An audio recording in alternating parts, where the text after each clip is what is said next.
பிஸ்மில்லாஹிர் ரஹ்மானிர் ரஹீம்.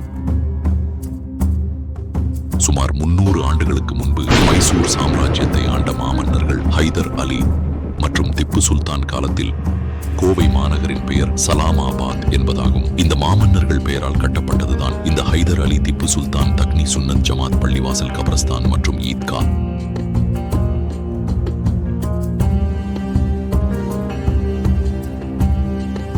நகரின் மையப்பகுதியில் சுமார் 8 ஏக்கர் நிலப்பரப்பில் இது அமைந்துள்ளது.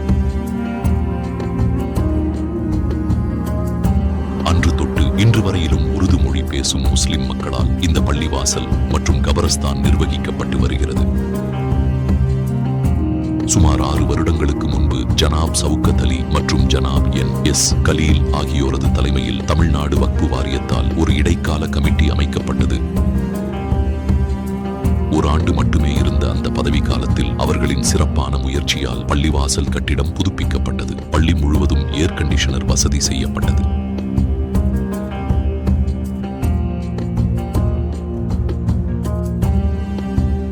இன்று வரை அந்த வசதி தொடரப்படுகிறது.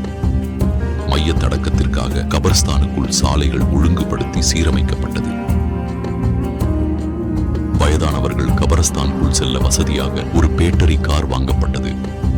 அல்லாஹு தாலாவினுடைய 99 பெயர்கள் ஒளிரும் வண்ணமாக உள்பள்ளி முழுவதும் அமைக்கப்பட்டது. வெண்பளிங்கு கற்களால் மெஹ்ராப் அமைக்கப்பட்டது. இந்த சிறப்பான பணிகளை முடித்த ஜனாப் சவுகத் அலி மற்றும் ஜனாப் NS கலீல் அவர்களின் தலைமையில் 21 பேர் கொண்ட வேட்பாளர்களை வரும் ஆகஸ்ட் 10 ஞாயிற்றுக்கிழமை அன்று தங்கள் வாக்குகளை அளித்து வெற்றி பெற துஆ செய்யுமாறு கேட்டுக்கொள்கிறோம்.